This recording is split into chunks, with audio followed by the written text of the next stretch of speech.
Hi, everybody. It's good to be back. Sue and I had a week off, which we really enjoyed.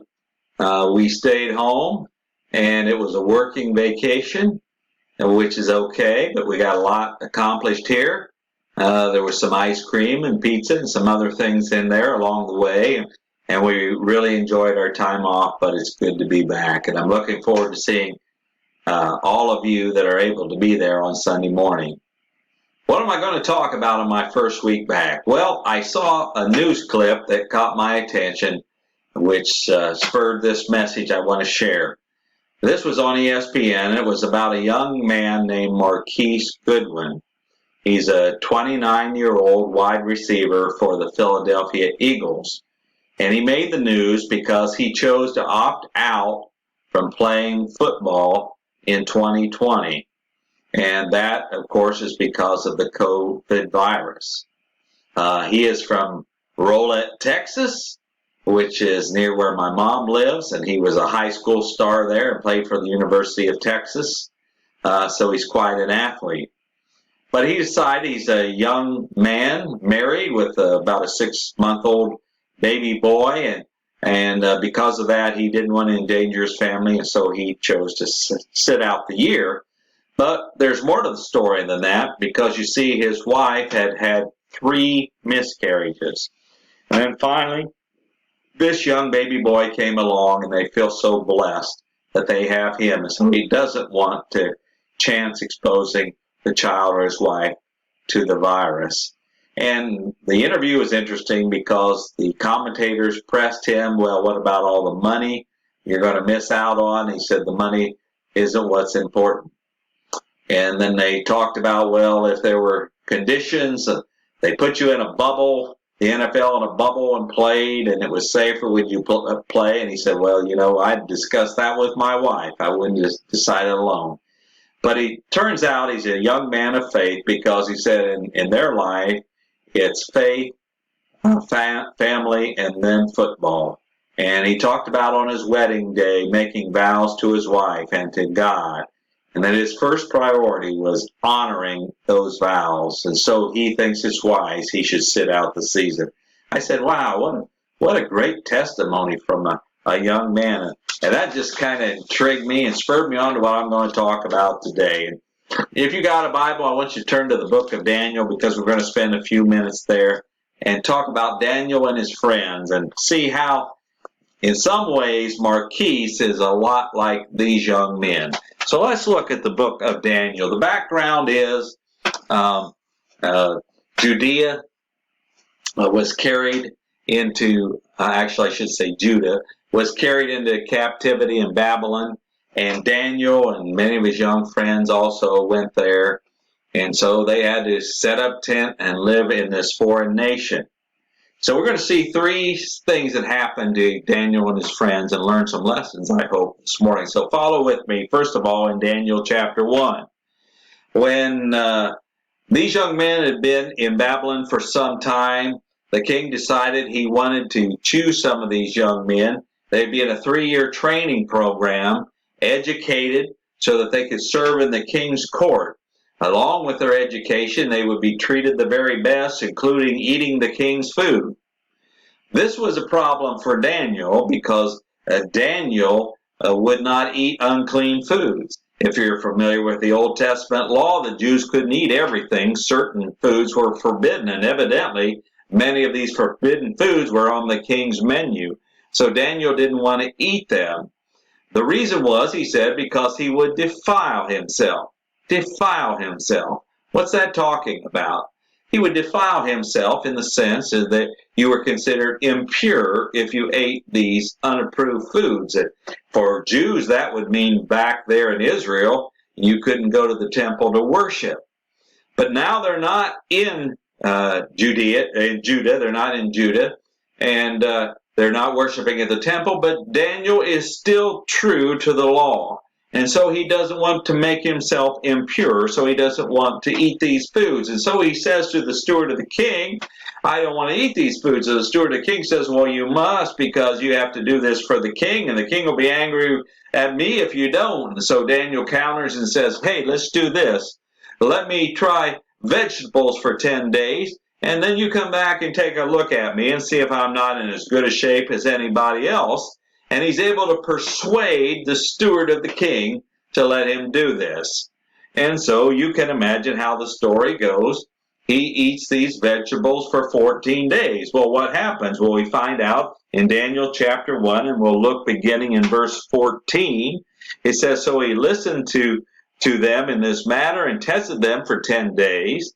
At the end of 10 days, it was seen that they were better in appearance and fatter in flesh than all the youths who ate the king's food.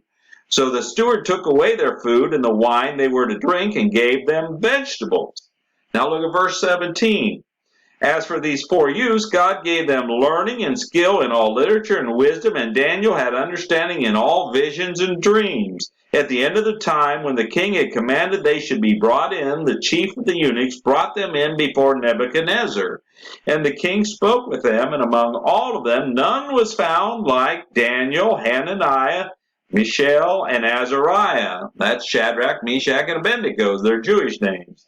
Therefore they stood before the king, and in every matter of wisdom and understanding about which the king inquired of them, he found them 10 times better than all the magicians and enchanters that were in all his kingdom, and Daniel was there until the first year of King Cyrus. So God blessed them, and they were healthier, fitter than all the rest, and 10 times wiser than all the rest. So God blessed Daniel for making the decision not to defile himself. My point here is that Daniel had a code, and the code was the Old Testament law, and he followed it very closely. And he was not willing to compromise his code. Christians, I'm asking today, do we have a code?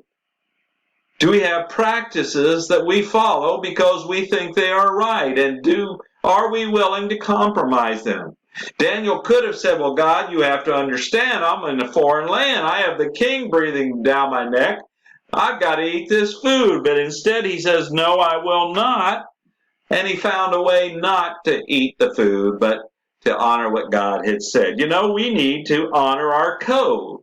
Now, our codes may be different. We have to make some decisions for ourselves about what we ought and ought not to do. Let me share one that Sue and I made many years ago when we were first married. We said on Sunday morning, we're not going to be working somewhere. We're going to be at worship. You say, well, Gary, that's easy for you. You're the preacher. You better be there. Okay. But do you know what? I wasn't always the preacher. I worked in a regular job like everyone else, and on occasion I was asked to work on Sunday, and I made every effort never to do that, if at all possible. But even more so for Sue. Through the years, she worked at several jobs. As a matter of fact, when I was in Memphis going to school, she worked 2 jobs, and she worked weekends. And you know what she did? She arranged with her employer saying, I want to be at worship on Sunday morning. Can I go to worship and come back? And so she would go to work, and then she would leave and go to worship, and then she would go back to work, and the employer was okay with it. You see, we have a code, and our code is what we thought we ought to do to please God, and we were not willing to compromise it. I'm asking you, do you have a code? Do you have a code? I hope so. And are you willing to keep that code? Are you firm in that code? Or are you willing to compromise? Well, Daniel and his friends were not willing to compromise. He refused to defile himself. Let's look at the second passage, and this will be in Daniel chapter 3. Daniel chapter 3. Here we read about good old King Nebuchadnezzar, and evidently Nebuchadnezzar thought a lot of himself because he had this great statue built himself, big gold statue built of himself. The Bible says it's 60 cubits tall. Well, a cubit's about 1.5 feet, so this means that this big old statue of the king was 90 foot tall. And when he had this statue built, he brought all of the leaders in together, all the leaders underneath him together, and had them admire this great statue of them, and said, you know, everybody has to bow and worship at the foot of this statue, and we're going to have great music. Whenever they hear the music play, you and then the people are going to have to bow and going to have to worship this statue. Look in Daniel chapter 3. Daniel chapter 3, let me get there, if I can. Verse 6 tells what happens if anybody refused to bow at the foot of the statue. Verse 6, and whoever does not fall down and worship shall immediately be cast into a burning fiery furnace. Therefore, as soon as all the peoples heard the sound of the horn, pipe, lyre, trigon, harp, bagpipe, and every kind of music, all the peoples, nations, and languages fell down and worshipped the golden image that King Nebuchadnezzar had set up. Now, friends, I don't think they all bowed before the idol because they just were in love with King Nebuchadnezzar, but they had heard about the fiery furnace. And so everybody, all nations, all people, bowed down to this idol, except for 3 young men, Shadrach, Meshach, and Abednego. Look at verse 13. Well, actually, I'll back up. Well, let's start at verse 13, and I'll tell you what happens. The 3 young men refuse to bow to the idol, and the word gets back to the king. Hey, when the music plays, they don't bow. Verse 13, then Nebuchadnezzar in furious rage commanded that Shadrach, Meshach, and Abednego be brought. So they brought these men before the king. Nebuchadnezzar answered and said to them, is it true, O Shadrach, Meshach, and Abednego, that you do not serve my gods or worship the golden image that I have set up? Now, if you are ready, when you hear the sound of the horn, pipe, lyre, trigon, harp, bagpipe, and every kind of music, to fall down and worship the image that I have made, well and good. But if you do not worship, you shall immediately be cast into a burning fiery furnace. And who is the God who will deliver you out of my hands? Now, Nebuchadnezzar was a powerful king, and these 3 young men are standing in front of him, and he's threatening their lives. Verse 16, Shadrach, Meshach, and Abednego answered and said to the king, O Nebuchadnezzar, we have no need to answer you in this matter. If this be so, our God whom we serve is able to deliver us from the burning fiery furnace, and he will deliver us out of your hand, O king. But if not, be it known to you, O king, that we will not serve your gods or worship the golden image that you have set up. So they were not intimidated by the king. Well, this infuriated Nebuchadnezzar. And so he told them, you take that fiery furnace and you make it 7 times hotter, and you bind them and you throw them into that furnace. What must have been in these young men's mind when all this happened, and that the heat was so hot that the ones who took them to the furnace, they were destroyed by the heat, took their lives. And so they're bound and they're cast into that furnace. Wow, what a terrible end for these 3 young men. But was it the end? No, it wasn't the end. You know, the king, I don't know if it was in curiosity or whatever, but he looked into that furnace. He said, wait a minute. Didn't we throw 3 men into that furnace? But I see 4. And one looks like Son of God. Who was in that furnace with them? The Lord was there, wasn't he? And you know the story. They weren't consumed by the fire at all. They were unharmed. As a matter of fact, the Bible says when they came out of that furnace, not only weren't their garments burned or singed, it says there wasn't even the smell of smoke. Yes, that's how God watched over these young men. Boy, that changed Nebuchadnezzar's tune. Because then he understood that what they were doing, they were simply obeying God. And he was the only one that they would worship. And if you read at the end of chapter 3, you'll see that he puts out a decree that everyone has to accept or at least not attack or condemn the God of Shadrach, Meshach, and Abednego.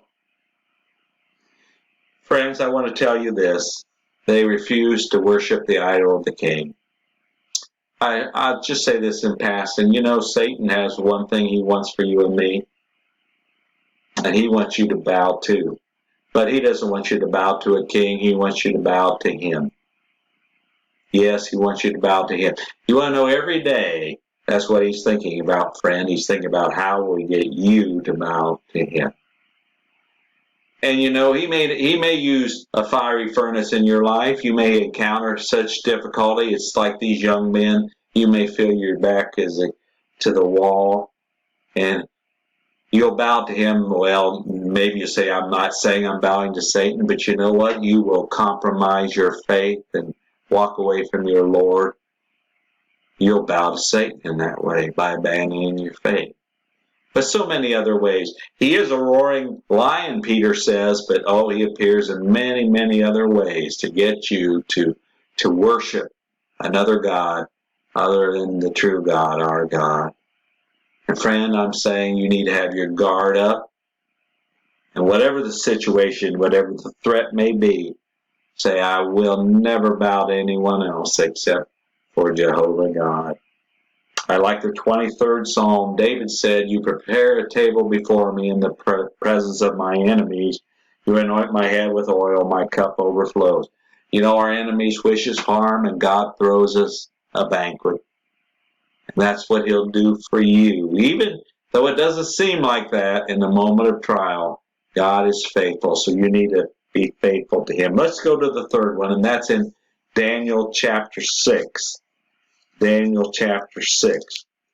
And I want you to see in Daniel chapter 6 how Daniel consistently practiced his faith. You know, God raised Daniel.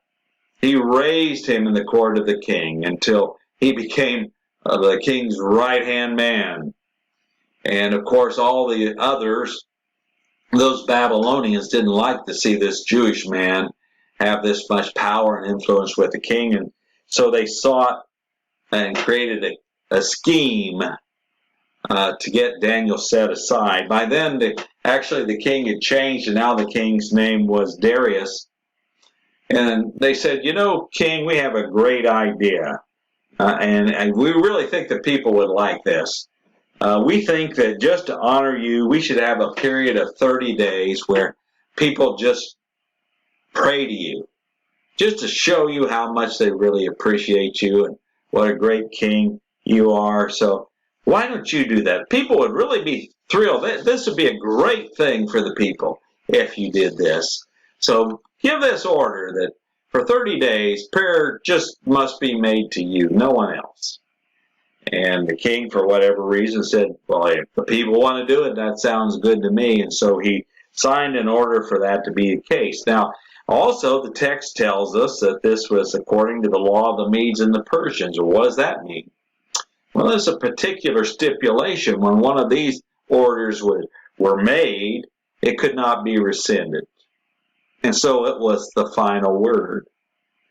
The king was unaware that this would be in direct contradiction to the faith and beliefs of Daniel, or he wouldn't have signed the order. He was tricked. So anyways, the word goes out that no one for 30 days can pray to anyone except to the king. Well, verse 10 says, when Daniel knew that the document had been signed, he went to his house where he had windows in his upper chamber open toward Jerusalem. He got down on his knees 3 times a day and prayed and gave thanks before his God as he had done previously. Then these men came by agreement and found Daniel making petitions and pleas before his God. So they had tricked the king, and now, as they had planned, they had found Daniel doing what he had always done, and he prayed 3 times a day, facing back to Jerusalem. Now, why did Daniel pray 3 times for 3 times a day? First of all, not because it was commanded, because it wasn't. It may have been the custom, the tradition, and wise, but it was not the command. But Daniel did it. Why did he do it? I believe he did it for 2 reasons. Daniel prayed 3 times a day to honor God and to keep himself strong, to honor God and to keep himself strong. He was in a strange land. He needed to keep the contact with God alive. And of course, praying toward Jerusalem was a direct reminder of the homeland where he was from, and also made him think of the temple where God dwelt. And so 3 times a day he prayed, honoring God and keeping himself strong in his faith. And the second thing he did is when he did this, obviously it was witnessed by other people, so they saw the faith of Daniel. I asked you, Christian, a couple of questions in passing here. First of all, what things do you do to build your faith? What things do you do to build your faith? You say, well, I'm here on Sunday morning. Well, that's good that you're here on Sunday morning, but there should be more than that. What athlete would say, well, you know, I'm training for the Olympics, so I train every Sunday morning for an hour. You think he'll compete in the Olympics? Don't think so. What do you do to keep your faith strong? And so you need to have disciplines, we call them, habits in your life that will keep your relationship strong with God. Prayer may be one, maybe not 3 times a day, but how about one? How about reading Scripture? How about Bible study? Oh, so many other things you might do. You need to have those things in place so your faith is strong.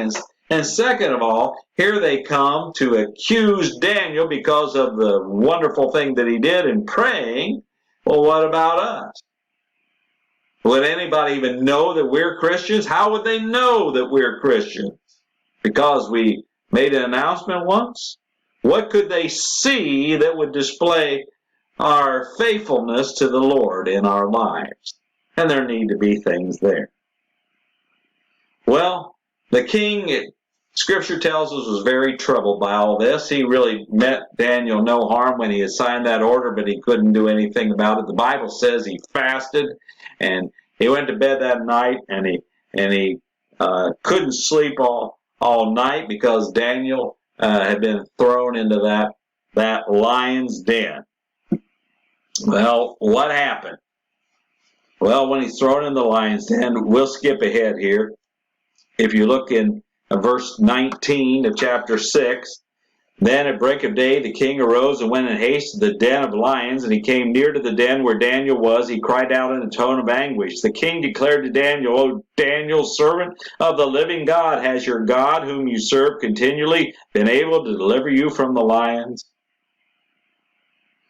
Then Daniel said to the king, O king, live forever. My God sent his angel and shut the lion's mouth, and they have not harmed me, because I was found blameless before him, and also before you, O king.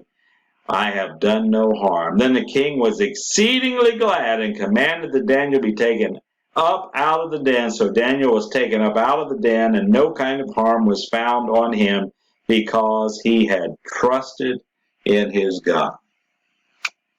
And so Daniel was delivered from the lions. Why? Because he did not compromise his faith. He did continue to do what he had done in the past by praying to God.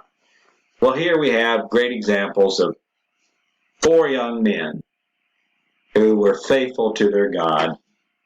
And so, Christian, I hope you're challenged by this story, that you want to be like Daniel and his 3 friends. You want to be strong and faithful in your commitments to the Lord. As I close, I'll give you this idea.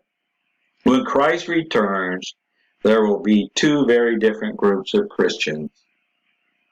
There will be those who have stood for their faith, and there will be those who have surrendered it. And I'm asking you as I close to think, which group will you be in? I hope you'll be in those that have stood for their faith. May God bless you. Have a wonderful Lord's Day.